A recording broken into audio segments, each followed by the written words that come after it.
À l'obtention de mon diplôme de chercheur à Marseille, le premier vrai poste que j'occupe est au Sénégal. À la suite du Sénégal, je suis revenu en France.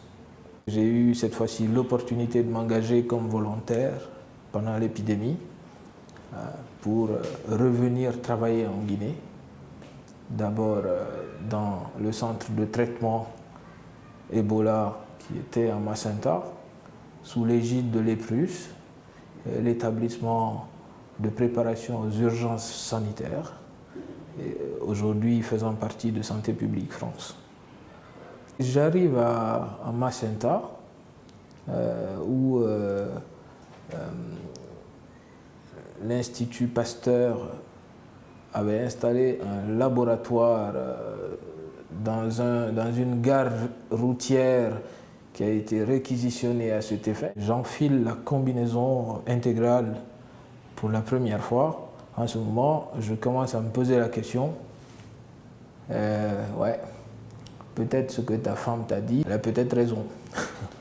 Je commençais à me poser des questions sur le choix que j'ai effectué de venir m'investir dans l'épidémie. Parce que être intégralement habillé comme ça par 40 degrés, même si ils ont essayé d'installer une climatisation dans la pièce, ça ne tenait pas beaucoup. En fait, on transpirait jusqu'à ce qu'on n'ait plus de sueur. Tous les prélèvements qu'on recevait étaient des prélèvements suspects d'Ebola jusqu'à preuve du contraire.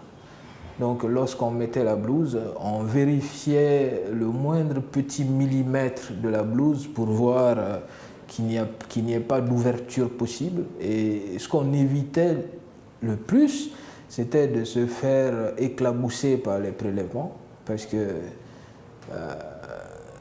on travaillait sur un virus qui est quand même de classe 4, très très contagieux. Et le simple fait de tenir un tube de sang dans la main et savoir que peut-être que dans ce sang-là, il y a du virus, que ce sang-là provient d'un patient qui pourrait être contaminé, ça génère de la peur. Je me disais tous les jours qu'il est inadmissible que dans un pays comme la Guinée, qu'une épidémie pareille puisse commencer et que le premier cas ait été diagnostiqué que 5 mois plus tard. M'investir pour qu'à l'avenir, des choses comme ça ne puissent plus arriver, ça a été l'un de mes objectifs depuis ce jour. En quelques années, j'ai réussi à constituer une petite équipe de techniciens, de personnes, quand je les ai eus, n'avaient pas grand-chose de ce qu'ils sont en train de faire aujourd'hui.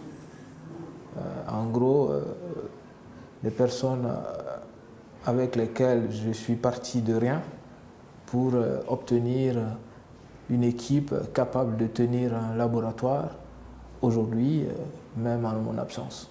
Savoir comment est-ce que le virus a été transmis à l'homme. J'ai la chance de participer à ce projet sous la direction de Martin Peters, qui, avec Éric Delaporte, ont déjà fait leurs preuves avec le VIH, en allant découvrir l'origine de la pandémie actuelle. Pour moi, ça serait une consécration ultime si on réussissait ensemble, cette équipe, à mettre en évidence l'origine du virus Ebola en Guinée.